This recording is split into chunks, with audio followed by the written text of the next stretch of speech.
तो कांग्रेस आज पूरा खत्म हो चुकी है। आज कांग्रेस का प्रेसिडेंट नहीं है, नेशनल प्रेसिडेंट, ना सोनिया गांधी ना राहुल गांधी। अब एसडीपी के एक मामूली कैडर के घर पे भी ईडी का रेड हो रहा है। बीजेपी और आरएसएस की सच्चाई को चौराहे पर लाकर नंगा कर रहे हैं। मरहूम अब्दुल सलाम साहब के वक्त गुजर जाने के बाद मैडम ने जो है वोट के लिए जो है लोगों से अपील की, लोगों ने प्यार दिया। कांग्रेस को जब मुसलमानों के इशू पे बात नहीं करना है तो अब बेहतर है मुसलमानों को छोड़ दो। आप कांग्रेस को ये सजेशन दे रहा हूँ, अच्छा, बहुत वेरी इंपॉर्टेंट सजेशन है। अच्छा। ये लोग टोटली छोड़ देना चाहिए। हाँ, ऑन रिकॉर्ड। बीजेपी को सत्ता में लाने वाले कांग्रेस के एमएलए और जेडीएस के एमएलए, ये सरकार गिराकर, सेकुलर गवर्नमेंट गिराकर, कुमार स्वामी को हटाकर किसको बनाए? बीजेपी को बनाए। टोटल बीजेपी को हुकूमत से बाहर रखने के लिए कॉर्पोरेशन इलेक्शन हुआ। लेकिन अब क्या हुआ? अब ना कांग्रेस और जेडीएस अलायंस करने रेडी है, ना बात करने रेडी है। यही 600 वोट लेने के लिए एक कॉर्पोरेटर को 50-50 लाख रुपए खर्चा करना पड़ा है। हम 5000 भी नहीं खर्चा करें। आज देखिए क्या चल रहा है, वो कौन सा भारत जोड़ो यात्रा जो चल रही है। आपको क्या जरूरत है साउथ के अंदर आकर आपको भारत जोड़ने की? राहुल गांधी सब बुरे तो नहीं लगते? राहुल गांधी के अंदर क्या मिसिंग फैक्टर क्या लगता है? डिंपल अच्छे लगते खाली बस। अच्छा, अगर 3 से 4 सीट जीते हैं और तो आप क्या कांग्रेस को सपोर्ट करते थे या फिर क्या करते? देखिए, हम तो फैसिस्ट फोर्सेस को टोटली हम सपोर्ट नहीं करते। That is a BJP. तो एसडीपीआई क्या फिर से बार्गेनिंग करते हुए कांग्रेस को वापस से अब आगे बढ़ी है, इस तरह की बात होगी क्या? एसडीपीआई भी अपना कैंडिडेट डालेगी? देखिए, एसडीपीआई हम लोग सिर्फ एहतजाज करने के लिए नहीं बना है। तकरीबन पॉलिटिकल पार्टीज में जो फॉलोइंग, इवन झंडा पकड़ने के लिए भी पैसे देकर लाना पड़ता है। Are the Muslim saves in India, इस तरह की बात भी चल रही, क्वेश्चन कर रहे हैं। तो where do you think next 10 years क्या हल होगा? अगर कल के दिन इत्तेफाक करे कोई और प्राइम मिनिस्टर बने, चलाने का, उंगली पर नचाने का आरएसएस के हाथ में है।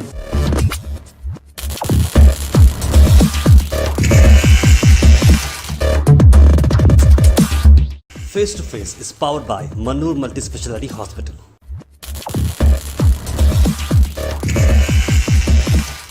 Hello everybody and welcome to GoHash.in। मैं हूं तार अब्बास और आज फिलहाल हमारे GoHash स्टूडियो के अंदर एक ऐसी डायनामिक पर्सनालिटी हमारे साथ मौजूद है जिनका नाम है अली मिलाही। अली मिलाही जी गुलबर्गा डिस्ट्रिक्ट के एसडीपीआई पार्टी के जनरल सेक्रेटरी हैं। अली भाई, thank you so much for giving your valuable time. I think face to face show के अंदर बहुत सारे लोग रिक्वेस्ट कर रहे थे कि भाई अली मिलाही साहब जो है आना चाहिए फेस टू फेस पर, because we do have lot of questions against you, नहीं बोल सकते हैं, for you, and many people have questions against you and many questions have, मतलब बोलते हैं ना डेमोक्रेसी का, for the people by the people of the people. तो बहुत सारे कड़क सवाल भी हम आपसे पूछेंगे और एसडीपीआई की जो रणनीति है उस बारे में बात करेंगे और ओवरऑल एसडीपीआई का परफॉर्मेंस किस तरह से चल रहा है, क्या सच्चाई है, क्या झूठी बातें हैं, क्या बीजेपी की बी पार्टी है या नहीं, ये सारी बातें हम आपसे करने वाले हैं हमारी इस फेस टू फेस शो। तो सबसे पहले अली मिलाही साहब, वेलकम टू GoHash स्टूडियो। मैं बहुत बहुत शुक्रिया अदा करना चाह रहा हूँ क्योंकि आपने अपना कीमती वक्त निकाल के यहाँ पर आए। तो डायरेक्ट मुद्दे पे आते हैं, सीधे सीधे बात करते हैं कि आप हर बैनर पर जो है हम देखते आए हैं कि एसडीपीआई द ओनली अल्टरनेटिव, ये आपने जो नया कैप्शन स्टार्ट कर दिया है कि किस वजह से द ओनली अल्टरनेटिव हो रहे हैं। बल्कि कॉर्पोरेशन इलेक्शंस की अगर आप देखते हैं तो आपने एक भी सीट नहीं निकाली और लोगों का सपोर्ट आपको एक तरफ मिल रहा है लेकिन रिजल्ट नहीं आ रहा है लोगों का, क्या वजह हो सकती है इसकी? देखिए, अस्सलाम वालेकुम। सबसे पहले मैं शुक्रिया अदा करता हूँ GoHash की पूरी टीम का और आपका। देखिए, ओनली अल्टरनेटिव ये कब कह रहे हैं हम लोग? जब कह रहे हैं तब कर्नाटक में जिस तरीके से हमारी बच्चियों का हिजाब छीना जा रहा, तब एक पार्टी के स्टेट प्रेसिडेंट ये हुक्म जारी करते हैं, जो मुस्लिम रिप्रेजेंटेटिव के नाम पर जो लोग मुस्लिम एमएलए जीते हैं उनको बोलते हैं कि आप हिजाब के ताल्लुक से बात नहीं करना। और एक तरफ एक पार्टी ये कहती है कि हम मुसलमानों के साथ हैं, दूसरी ओर एंटी जो कॉ स्लॉटर बिल पास करने में बीजेपी की मदद करती है उस वक्त। और दूसरे पॉलिटिकल पार्टीज जब कभी मुसलमानों के ताल्लुक से, दलितों के ताल्लुक से, ओबीसी और बैकवर्ड कम्युनिटीज के ताल्लुक से अपना हाथ झटका कर चले जाते हैं, खामोश रहते हैं जब इश्यूज के ऊपर बात करते वक्त, तब उम्मीद की एक किरण बनकर, एक उम्मीद की नजरिए से आवाम के सामने हर वो दिन, साल के पूरे 12 महीने अवाम के साथ और अवाम के लिए काम करने वाली social democratic party of India है, इसीलिए SDPI is the only alternative for all people. I agree, आप ओनली अल्टरनेटिव का डेफिनेशन आपने बिल्कुल सही समझाता है, क्योंकि हम देखते हैं कि आई टू एग्री ऑन कैमरा कि आप हर इश्यूज के अंदर बात करते हैं, लेकिन मास क्यों सपोर्ट नहीं कर रहा?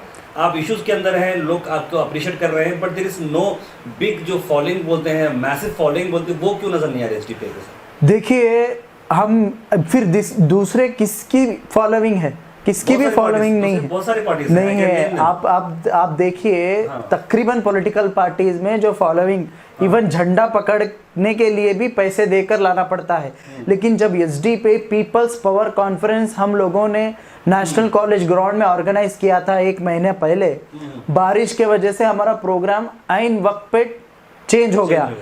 आप देखे होंगे विंटेज फंक्शन हॉल में तकरीबन 5000 से ज्यादा लोग, आप देख सकते हैं कितने ज्यादा लोग विंटेज फंक्शन हॉल में पूरा भर गए थे लोग। तो इस तरीके से तकरीबन 10-12 हजार लोग वहां पर मौजूद थे। मास सपोर्ट है हमको, क्योंकि हमारे साथ वो लोग जुड़े हुए हैं, हमारे साथ वो लोग जुड़े हुए जो रोज का रोज बिजनेस करके खाने वाले लोग हैं, जो रोज का रोज काम करके खाने वाले लोग हैं। ऐसे लोग हैं, यहाँ पर कोई अमीर तबका जो बड़ी बड़ी गाड़ियों से उतरने वाला या बड़ी बड़ी बिल्डिंग्स रखने वाला, ऐसे लोग ऐसी सियासत में नहीं आते। वो लोग रेडीमेड जगह पर जाते हैं, जहाँ पर रेडीमेड लीडर बने, वो रेडीमेड वहाँ पर बैठे और उनके पीछे जिंदाबाद के नारे लगाए जाए, ऐसी जगह पर वहाँ पर फॉलोइंग भी होती है। इस तरीके से होता है। लेकिन हमारे पास हम लोग टोटल आइडियोलॉजिकल बेस वर्क करते हैं। हम लोग बकरियों की तरह काम नहीं करते, भेड़ बकरियों की तरह कि एक बकरी म्याँ बोल दी तो पूरे बकरियां म्याँ बोल दे, ऐसा नहीं है। हम लोग क्वालिटी के ऊपर काम कर रहे हैं। Quantity is not important, quality is very important. We are working on quality. Votes तो काउंट होने के लिए आपको क्वांटिटी चाहिए, आप बिल्कुल कहीं जो है पॉलिसी में कुछ बदलाव लाना जरूरी है। Unless and you have quantity, people vote कैसे करेंगे, इलेक्ट करेंगे? तो आपकी तैयारी के बारे में बात करना चाहूँगा, असेंबली इलेक्शन तैयारी के बारे में। अगर आपके पास क्वांटिटी नहीं रही तो how will SDPI win the elections? देखिए हमारे पास अल्हम्दुलिल्लाह क्वांटिटी है। हम गुलबर्गा के अंदर तमाम वार्ड्स में हमारे रिप्रेजेंटेशंस है, हमारे कैडर्स हैं, वहाँ पर हमारे ब्रांच कमेटी और वार्ड कमेटीज़ है, हमारे अलग अलग असेंबली कमेटीज़ है। हम लोग उसके ऊपर वर्क कर रहे हैं और भी हमको स्ट्रक्चर और भी मजबूत करना है। देखिए जहाँ पर ऑलरेडी आप देख सकते हैं गुलबर्गा में 10-15 साल पहले कोई पॉलिटिकल अवेयरनेस उतना ज़्यादा नहीं था, अलग अलग पॉलिटिकल पार्टीज़ नहीं थी। अब लोगों के अंदर अवेयरनेस भी आया है, अब अलग अलग पॉलिटिकल पार्टीज़ भी यहाँ पर मौजूद है, तो हम लोग भी उसके दरमियान में काम कर रहे हैं। तकरीबन 13 साल से हम लोग काम कर रहे हैं। गुलबर्गा के अंदर सबसे ज़्यादा लीडरशिप अगर किसी के पास है तो हमारे पास है, मैं गिन कर बता सकता हूँ। और अवाम भी जानती है, अवाम भी जानती है कि कितने ज़्यादा लीडर्स हम गुलबर्गा के अंदर दिए हैं। हाँ ये अलग बात है हम इलेक्ट नहीं हुए। इलेक्ट क्यों नहीं हुए? आपको मालूम है किस तरीके का कॉरपोरेशन इलेक्शन हुआ, इलेक्शंस गुलबर्गा में कैसे होते हैं। जो पिछली मर्तबा सिर्फ 10 लाख में इलेक्शन जीता जा सकता था कॉरपोरेशन में, अब एक एक कॉरपोरेटर 50-50 लाख रुपए खर्चा करके जीते हैं। ये किसकी बदौलत है? ये एसडीपीआई जैसी एक पॉलिटिकल पार्टी जब मैदान में आई तो हम फिर भी 3rd नंबर पर 4th नंबर पर हम फिर भी 700-600 वोट लिए हैं। ये मामूली बात नहीं है। यही 600 वोट लेने के लिए एक कॉरपोरेटर को 50-50 लाख रुपए खर्चा करना पड़ा है। हम 5000 भी नहीं खर्चा करें तो ये हमारी स्ट्रेंथ है। जीतना जरूरी नहीं है। आप देखिए ईमानदारी की जीत अगर होती, अगर ये कॉरपोरेशन में अगर ये तमाम लोग अपने पैसे घर में रखकर आकर इलेक्शन लड़ते तो हम कौन जीतता था, कौन किसको पब्लिक वोट डालती थी? आज ये डर कर खौफ खाकर पैसों के जरिए से एक बीजेपी का डर पैदा करके इसीलिए इलेक्शन लड़ा गया। टोटल बीजेपी के हुकूमत से बाहर रखने के लिए कॉरपोरेशन इलेक्शन हुआ। लेकिन अब क्या हुआ? अब ना कांग्रेस और जेडीएस अलायंस करने रेडी है, ना बात करने रेडी है। बीजेपी को पूरा खुली छूट दे रहे हैं ये दोनों मिलकर। तो ये चीज़ अवाम के सामने मौजूद है और अवाम को भी इस चीज़ का अफसोस है कि एसडीपीआई के 2 से 3 कॉरपोरेटर जीतना चाहिए था बोलकर। अगर वो जीतते तो ये हालत कॉरपोरेशन की नहीं होती। अगर फर्स्ट अगर 3 से 4 सीट जीते हैं और हालात जैसे चल रही है फिलहाल, हंग असेंबली टाइप जो मामला हो चुका है, तो आप क्या कांग्रेस को सपोर्ट करते थे या फिर क्या करते? देखिए हम तो फैसिस्ट फोर्सेस को टोटली हम सपोर्ट नहीं करते। That is a BJP and secular political parties के साथ हम अब तक क्या किए हैं, हमारी कौम हो या फिर दूसरे की कौम हो, हम लोग अब तक इन लोगों की गुलामी किए हैं, हम अब तक इन लोगों को वोट बटोर कर दिए हैं। अब नहीं, हम बार्गेनिंग पावर की बात करेंगे, हम पावर्स की बात करेंगे, शेयरिंग की बात करेंगे, तभी जाकर हम इनके साथ बैठेंगे, वरना नहीं, हम भी इनके साथ अपोजिशन में बैठ सकते हैं। तो ये हमारा यानी कि बदले में आप कुछ चाहेंगे, बिल्कुल पोजीशन रहना दो या हाँ, पोजीशन, क्योंकि हमारे को पब्लिक को सर्व करना है। हम जैसे कि बेंगलुरु का इलेक्शन हुआ, बीबीएमपी बृहत बेंगलुरु महानगर पालिका का इलेक्शन हुआ, जहां पर 200 सीटें थी, 200 सीटें में बीजेपी ने 89 सीटें जीती, उसके बाद जेडीएस ने 18 या कुछ जीते, उसके बाद कांग्रेस 100 जीती। तो दोनों को जब अलायंस करने के बावजूद भी एक कॉर्पोरेटर की जरूरत थी। उस वक्त एसडीपीआई का एक बीबीएमपी का कॉर्पोरेटर, उस वक्त क्या हुआ, जब कांग्रेस भी हमारे पास आई, जेडीएस भी हमारे पास आई, सब लोग आकर हमें रिक्वेस्ट किए, तब हम लोगों ने पहली बार इंडिया की आजादी के बाद बेंगलुरु के जो हेल्थ कमेटी चेयरमैन बने, सबसे पहले मुस्लिम, अब बने हैं मुस्लिम के, वो एसडीपीआई के। तो हम 5 साल वहां पर रोल करे हैं, वहां पर करोड़ों रुपए का बजट हम लोग काम किए हैं, ये अलायंस करके। अब तक क्या था, दूसरों को हम लोग देते थे, अब हम लोग हमारा हक मांग रहे हैं। तो इस तरीके से एसडीपीआई की सियासत है, बार्गेनिंग पावर की अगर हम बात करें एसडीपीआई की, तो अगर नॉर्थ के अंदर जैसे इस बार फिर से इलेक्शन होने वाले हैं, तो एसडीपीआई क्या फिर से बार्गेनिंग करते हुए कांग्रेस को वापस से अब आगे बढ़ी है, इस तरह की बात होगी क्या? एसडीपीआई भी अपना कैंडिडेट डालेगी? देखिए, एसडीपीआई हम लोग सिर्फ एहतजाज करने के लिए नहीं बना है। हम जो आज तक अब तक हम लोग क्या किए थे, यही पॉलिटिकल पार्टीज को जिता है ना, जो पॉलिटिकल पार्टीज हमारे ऊपर हैं इनको ही जिता है। लास्ट टाइम इलेक्शंस में क्या हुआ, कर्नाटका में पूरे मुसलमान ये तय किए कि बीजेपी को हराना है, कांग्रेस और जेडीएस को जिताना है। तो पूरे मुसलमानों ने मिलकर कांग्रेस और जेडीएस को वोट किया, जिताया इनको। ये लोग सत्ता में जाकर बैठे, कुमारस्वामी को सीएम बनाया गया, लेकिन कितने महीने चली सरकार, कौन बीजेपी को लेकर आया? बीजेपी को सत्ता में लाने वाले कांग्रेस के एमएलए और जेडीएस के एमएलए, जेडीएस के 3 एमएलए और कांग्रेस के 17-18 एमएलए, ये पूरे मिलकर जाकर बीजेपी से अलायंस करके कांग्रेस, ये सरकार गिराकर, सेकुलर गवर्नमेंट गिराकर, कुमारस्वामी को हटाकर किसको बनाए? बीजेपी को बनाए। तो ये लोग हैं बीजेपी को लाने वाले, जबको हम लोगों ने तो पूरा काम किया था। तो इस बार हम लोग कॉम्प्रोमाइज, हम लोग कर्नाटका में 100 से ज़्यादा इलेक्शन कंटेस्ट करेंगे इस बार। ऑलरेडी हमारा स्ट्रक्चर है, उसमें गुलबर्गा नॉर्थ और साउथ में भी हम लोग कंटेस्ट कर रहे हैं, दोनों जगह पर इंशाल्लाह हम लोग कंटेस्ट करेंगे। तो काफ़ी अच्छी बात यहाँ पर हो रही है। फिलहाल हम अब देख रहे हैं फेस टू फेस शो, जहाँ पर वक्त दे रहे हैं अली मिलाई साहब। अली मिलाई साहब, एसडीपीआई मतलब जो है एक मुस्लिम वाला फ्लेवर आता है कि मुस्लिम पार्टी है। बहुत सारे लोग हमें क्वेश्चन भी किए, बहुत सारे लोग कमेंट भी किए हैं इस बारे में। तो what do you think, SDPI क्या सिर्फ मुस्लिम के हित में काम करने वाली पार्टी है या मुस्लिम पार्टी है? What exactly it is? मैं इस सवाल के अंदर और एक सवाल पूछूंगा जी। समाजवादी पार्टी किसकी पार्टी है? यादव कम्युनिटी की। बीएसपी किसकी है? दलित कम्युनिटी की। और दूसरे बीजेपी कर्नाटक में किसकी पार्टी है? लिंगायत की। जेडीएस किसकी पार्टी है? गौड़ा कम्युनिटी की। जब हर political party caste base, religion base सियासत करती है, ये धोखे के सिवा दूसरा कुछ भी नहीं है। और मुसलमान सिर्फ ये जो एसडीपीआई है, सिर्फ मुसलमानों की सियासत नहीं करती है। इंडिया के अंदर, कर्नाटक के अंदर, गुलबर्गा के अंदर जिस किसी के साथ भी नाइंसाफी हो, एसडीपीआई आवाज उठाती है। एसडीपीआई सिर्फ मुसलमानों की सियासत नहीं करती।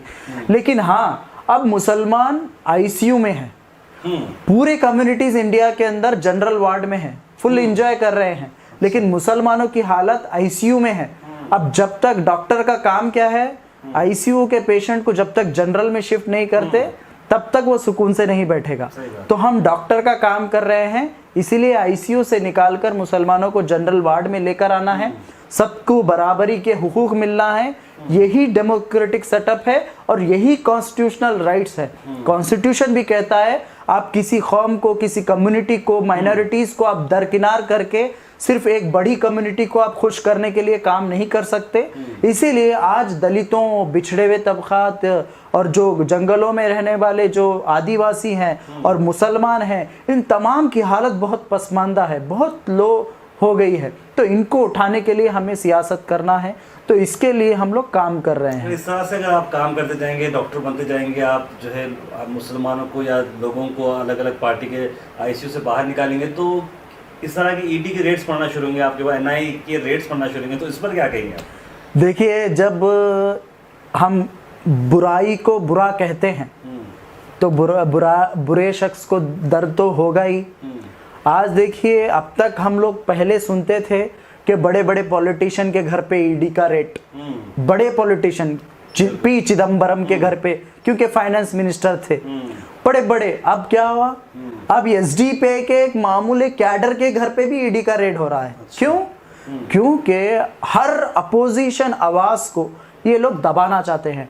हम इनकी सच्चाई को, बीजेपी और आरएसएस की सच्चाई को चौराहे पर लाकर नंगा कर रहे हैं, इसीलिए उनको डर है, इसीलिए उनको डर है। हम सिर्फ मुसलमानों के अंदर काम नहीं कर रहे, बल्कि हमारे जो सेकुलर लोग हैं, जो अच्छे हिंदूज हैं, जो अच्छे सिटीजन्स हैं इंडिया के, जो कॉन्स्टिट्यूशन को बचाना चाहते हैं, उसके वैल्यूज को बचाना चाहते हैं, उनके सामने जाकर हम अवेयरनेस लाने का काम कर रहे हैं। इसीलिए ये लोग जो ईडी और एनआईए ऐसे जो पालतू, जो इन्होंने पालतू करके रखा है, इन लोगों को इस्तेमाल कर कर हमको डराने की कोशिश कर रहे हैं, लेकिन हम डरने वाले नहीं हैं। हर तरीके से इनका मुकाबला करने के लिए हम लोग तैयार हैं। अगर लोकल लेवल की तरफ बात करें, नेशनल लेवल की तो आपने बात की कि इस तरह की रेट्स जो हो रहे हैं, ईडी और इसकी जो रेट्स हो रहे हैं, अगर लोकल पॉलिटिक्स को देखें तो गुलबर्गा की जो पॉलिटिक्स है, मरहूम हमद इस्लाम साहब के वक्त गुजर जाने के बाद मैडम ने जो है वोट के लिए जो है लोगों से अपील की, लोगों ने प्यार दिया, सपोर्ट दिया कांग्रेस को, कांग्रेस जीत के आई और बहुत ही नैरो मार्जिन थी बीजेपी के साथ जनता पार्टी की। साउथ में भी देखेंगे तो अप्पू गौड़ा और आलम प्रभु पार्टी से भी काफ़ी नैरो मार्जिन थी। एंड प्रियंक खड़गे साहब की अगर बात करें चिदापुर में, तो वो भी बहुत ही क्लोज फाइट इलेक्शंस था। तो गुलबर्गा डिस्ट्रिक्ट की जो पॉलिटिक्स है आने वाले असेंबली इलेक्शंस के लिए, वेयर इट इज गोइंग, क्या आपका क्या एक इनसाइट है इस पर? देखिए, मैं कहता हूँ, जब कांग्रेस मुसलमानों के ताल्लुक से बात ही नहीं करना है, आपको इतना डर है कि मुसलमानों के ताल्लुक से बात करेंगे तो आपको वोट नहीं मिलेंगे। प्रियंक खड़गे तो बात नहीं, मुस्लिम्स के साथ, कहाँ बात करते हैं, हमेशा से जो है कहाँ बात करते हैं? बहुत सारे प्रेस कॉन्फ्रेंस देखा हूँ मैं। प्रेस कॉन्फ्रेंस करने से कुछ नहीं होता। प्रेस कॉन्फ्रेंस, आप असेंबली में कितने बार सवाल उठाते हैं, असेंबली में क्या बात करते हैं आप? इतने जो मर्डर हुए मंगलूर के अंदर, जो मुस्लिम नौजवानों को जो मर्डर हुआ, उसके बारे में आप असेंबली में बात करें क्या? आप यहाँ बैठ के बहुत कुछ बात कर सकते हैं। आपको भेजा क्यों है? यहाँ बैठकर बात करने के लिए थोड़ी भेजा है। आप असेंबली में बात करो, आप एहतजाज करो, आप प्रोटेस्ट करो, ये कर सकते हैं ना। आप नहीं कर रहे। तो ये चीज़ है। और एक चीज़ मैं आप जो सवाल पूछे उसके ऊपर मैं बोलना चाहूँगा, कांग्रेस को जब मुसलमानों के इशू पे बात नहीं करना है तो अब बेहतर है मुसलमानों को छोड़ दो। आप नॉन मुस्लिम के वोट्स को इकट्ठा करो, आप उनको कैसे जोड़ना है वो काम करो, ये छोड़ दो। आप मुसलमानों को, आप जब तक मुसलमानों के ताल्लुक से बात भी नहीं करेंगे और मुसलमानों के वोट लेंगे तो आपको हिंदू वोट नहीं करेगा। आपको अगर हिंदू वोट आना है तो आप मुसलमानों के वोट भी नहीं लेना। तो जब भी आपको बीजेपी को आप हरा सकते हैं। मैं कांग्रेस को ये सजेशन दे रहा हूँ। अच्छा, बहुत वेरी इंपॉर्टेंट सजेशन है। अच्छा। ये लोग टोटली छोड़ देना चाहिए। हाँ, ऑन रिकॉर्ड। ये जब तक मुसलमानों के वोट लेंगे तब तक ये बदनाम होते रहेंगे। अगर वाकई में ये लोग काम करना चाहते हैं तो ये हिंदू वोटर्स को अट्रैक्ट करे, ये सिर्फ और सिर्फ हिंदू वोट्स ले और इकट्ठा करे सेकुलर लोगों को, उनके ऊपर काम करे। आज देखिए क्या चल रहा है, वो कौन सा भारत जोड़ो यात्रा जो चल रही है, आपको क्या जरूरत है साउथ के अंदर आकर आपको भारत जोड़ने की, जबकि यहाँ पर रीजनल पॉलिटिकल पार्टीज हैं, यहाँ पर बीजेपी का सफाया हो चुका है। तमिलनाडु में बीजेपी नहीं है, केरला में बीजेपी नहीं है, कर्नाटक में वो तो आपकी मेहरबानी, राहुल गांधी के एमएलए की मेहरबानी की वजह से बीजेपी आई है। कर्नाटक भी जो है बीजेपी फ्री था, बीजेपी फ्री था। आंध्रा भी वही है, तेलंगाना भी वही है, पूरे 5 साउथ के पूरे स्टेट। तो जब ये है तो आपको यहाँ पर करने की क्या जरूरत है? आप नॉर्थ इंडिया में करिए, हिंदी बेल्ट में आप काम करिए, वहां पर भारत जोड़ने की बात करिए। आपकी जो कॉन्स्टिट्यूएंसी है, आप सबसे पहले ये देखिए, आप राहुल गांधी जो मेंबर ऑफ पार्लियामेंट बने हैं वो अमेठी से नहीं बने हैं। जो उनके खानदानी सीट थी वहां से उनको हारना पड़ा। कौन बनाया उनको एमपी?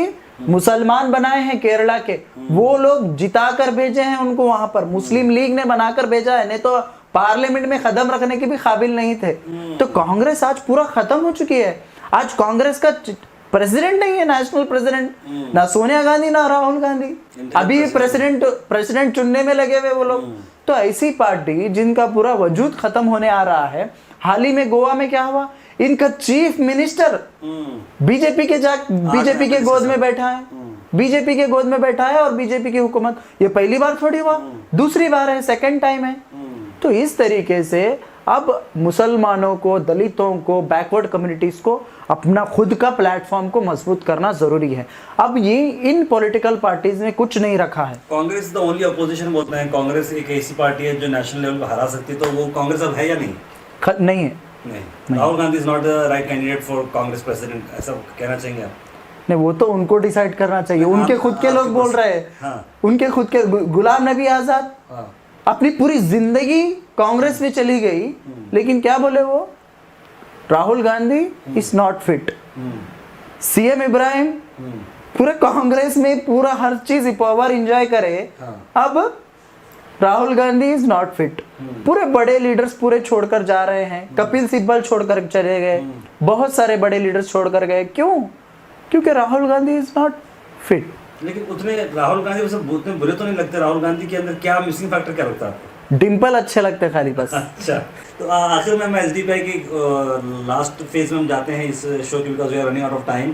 एसडीपीआई ने बहुत सारे इश्यूज में काम किया, लेकिन जो हाल ही में महबस के मस्जिद सामने जो कम्युनल गाना लगाया गया उस पर आपने क्या किया, अलग के इशू पे आपने क्या किया, और ढेर सारे जो हिजाब के इश्यूज थे उस पर आपने क्या, तो उस पर आप बताइए कि एसडीपीआई ने वाकई में कुछ ग्राउंड लेवल पर काम किया या नहीं किया?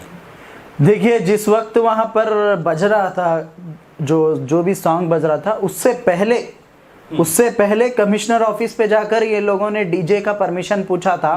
उसी वक्त मैंने ट्विटर पे ट्वीट करके और कंप्लेंट भी दर्ज किया था। उसके फौरी बाद उस कंप्लेंट के ऊपर ऑर्डर कॉपी आया पुलिस कमिश्नर ऑफ गुलबर्गा के ऑर्डर कॉपी में क्लियरली आया, no DJ, no any songs and time should be maintain and volume should be maintain बोलकर कमिश्नर ऑफिस से ऑर्डर कॉपी आया।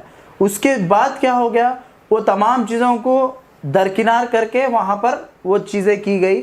उसके बाद इमीडिएटली मैंने ट्वीट भी किया और कंप्लेंट भी दर्ज करवाया, और साथ ही साथ मैंने पूरे डेटा के साथ हर एंगल से वीडियो निकालकर पुलिस डिपार्टमेंट को दिया है कि उसके ऊपर एक्शन ले।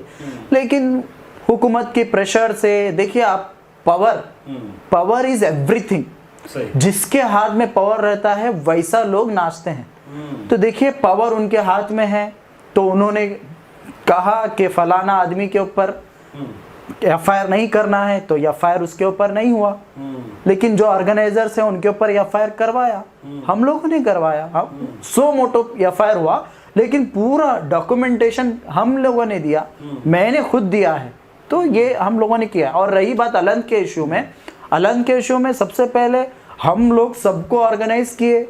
अगर सिर्फ एसडीपीआई है या दूसरे सिर्फ एक ऑर्गेनाइजेशन करती तो एक गलत बात होती, क्योंकि कम्युनिटी का इशू था। तो इसीलिए हम सब लोगों को जोड़कर जगत सर्कल पे जो सबसे पहले एहतजाज करने के लिए जो बुलाया गया, हम सब मिलकर काम किए हैं। उसके अंदर एसडीपीआई भी की है, जेडीएस के लोगों ने भी किया है, कांग्रेस के लोगों ने भी किया है और दूसरे लोगों ने भी किया है। सब लोगों ने मिलकर उसके ऊपर काम किया है। जो अदर जो एंटी मुस्लिम पॉलिसीज जो आती जा रही दिन ब दिन, कहीं ना कहीं लग रहा है एक सॉफ्ट टारगेट बनाया जा रहा है। एक कम्युनल सॉन्ग, जेनोसाइड से पहले जो है ना, इससे पहले एक कंट्री में जेनोसाइड हुआ तो उससे पहले इस तरह के सॉन्ग्स लगाए जाते थे वहाँ पर। डू यू थिंक कि लाइक हम कहीं एक कैटास्ट्रोफी की तरफ तो नहीं बढ़ रहे? वो are the Muslim saves in India, इस तरह की बात भी चल रही, क्वेश्चन कर रहे हैं। तो where do you think next 10 years क्या हल होगा? अगर सेंटर में कौन सी पार्टी रहेगी तो क्या होगा? देखिए, कोई भी पार्टी हो, अगर आज BJP Narendra Modi prime minister ना भी बने, कल के दिन इत्तेफाक करे कोई और प्राइम मिनिस्टर बने, लेकिन एडमिनिस्ट्रेशन, पूरा स्ट्रक्चर, पूरा सिस्टम, हर वो चीज़ चलाने का, उंगली पर नचाने का आरएसएस के हाथ में है, राष्ट्रीय स्वयं सेवक संघ के हाथ में है। वो लोग जिस तरीके से करने के लिए कहेंगे, जिस तरीके से बोलने के लिए कहेंगे, उसी तरीके से सब कुछ होगा। क्या हुआ ये इसके अंदर, जो झारखंड के अंदर झारखंड में तो बीजेपी की सरकार नहीं है, और दूसरे जगह कांग्रेस की जो सरकार है राजस्थान के अंदर, वहां पर क्या हुआ रामनवमी में? बिल्कुल कांग्रेस की सरकार है, लेकिन वहां पर रामनवमी में मुसलमानों को कुछ अटैक करके, मुसलमानों के घर बिजनेस जलाकर, फिर मुसलमानों को ले जाकर जेल में भरा गया है। तो ये तमाम चीजें जो पुलिस एडमिनिस्ट्रेशन, हर वो आईएएस आईपीएस बड़े बड़े पोस्ट में पूरे आरएसएस के लोगों को भरा गया है, और वो लोग जैसा चाहेंगे वैसा होगा काम। हर जगह पर इवन मीडिया में, हर वो चीज में आरएसएस की आइडियोलॉजी के लोगों को भरा गया है। तो आने वाले 10 साल में अगर मुसलमानों को और दूसरे बिछड़े हुए लोगों को, खासकर मुसलमानों को, ये होना चाहिए, डरना नहीं चाहिए, खौफ नहीं खाना चाहिए, डटकर मुकाबला करना चाहिए, चाहे कुछ भी हो। जब आप मुकाबला करेंगे, जब आप उनको क्वेश्चन करेंगे, सवाल करेंगे, आप हर वो बुलडोजर किसी के भी घर के सामने आए, उस बुलडोजर के सामने आप सो जाए, आप उसके सामने खड़े हो जाए, वो बुलडोजर खुद ब खुद रुक जाएगा। अगर आप डरेंगे तो वो बुलडोजर कल उसके पास आया है, आज आपके पास आएगा, परसों उसके पास आएगा। तो ये चीज हमें करना है। लास्ट में अली साहब क्या कहना चाहेंगे, गुलबर्गा की ऑडियंस को क्या अपील करना चाहेंगे आप? मैं गुलबर्गा की ऑडियंस को यही कहूँगा कि देखिए, आप सियासी तौर पर एम्पावर होना है, पॉलिटिकली एम्पावर होना है। हर वो मसला आज पॉलिटिक्स से जुड़ा हुआ है। अगर आपके घर में क्या बनना, क्या नहीं बनना खाने के लिए, वो भी पॉलिटिक्स में चर्चा होता है, सियासत में चर्चा होता है। आपकी मस्जिद में नमाज पढ़ना या नहीं पढ़ना, आपके मंदिर में पूजा होना या नहीं होना, हर वो चीज के बारे में सियासत में चर्चा होता है। सियासत के जरिए से पूरी चीजें तय होकर सामने आती है। आपका बिजनेस, आपकी इबादतें, आपका खाना, आपका पहनना, यहाँ तक के आपका प्यार करना भी, आज आपका प्यार करना भी क्रिमिनलाइज किया गया है। तो इस तरीके से आज ही की रिपोर्ट है, लव जिहाद के नाम पर आज एक बच्चे को उत्तर प्रदेश के अंदर सजा दी गई है, कैद किया गया है। क्यों? क्योंकि वो किसी और को प्यार करता था। तो इस तरीके से प्यार करना भी जुर्म करार दिया गया है। तो इसीलिए हर वो चीज सियासत से जुड़ी हुई है। जब तक आप कॉरपोरेशन में, असेंबली में, पार्लियामेंट में आपके चुने हुए नुमाइंदों को जिताकर नहीं भेजेंगे, तब तक ऐसे ही चलता रहेगा। तो इसीलिए होश के नाखून ले और अपने आप को मजबूत करें सियासी तौर पर, और एक सही पॉलिटिकल पार्टी को आप सपोर्ट करें, चाहे कुछ भी हो। ये तय कर ले, जीतो हारो, आप एक के साथ जुड़कर काम करेंगे। वो वक्त लगेगा, नेचुरल प्रोसेस है। जोहर में दुआ करे, असर में कबूल होना ये जरूरी नहीं है, उसको एक वक्त लगता है। एक नेचुरल प्रोसेस पे हम यकीन करके काम करना जरूरी है। एसडीपीआई को आप सपोर्ट करें ऐसे ही। और साथ ही साथ मैं और एक बार मुबारकबाद देता हूँ गोहैश की पूरी टीम को और हमारे ताहिर अब्बास भाई को, कि आप ज़रूर गोहैश को ज़रूर सपोर्ट करें और फॉलो करें। अस्सलाम वालेकुम। बिल्कुल, thank you so much Aleem लाही साहब फॉर गिविंग वैल्यूएबल टाइम। जैसे कि आप फेस टू फेस का हमारा एक्सक्लूसिव शो चल रहा है, जहाँ पे एक्सक्लूसिव सीरीज चल रही है।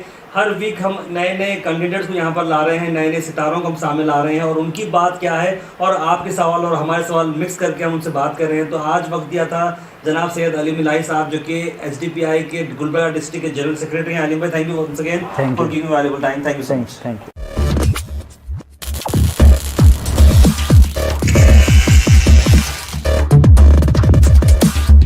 Face to Face is powered by Mannur Multi Speciality Hospital.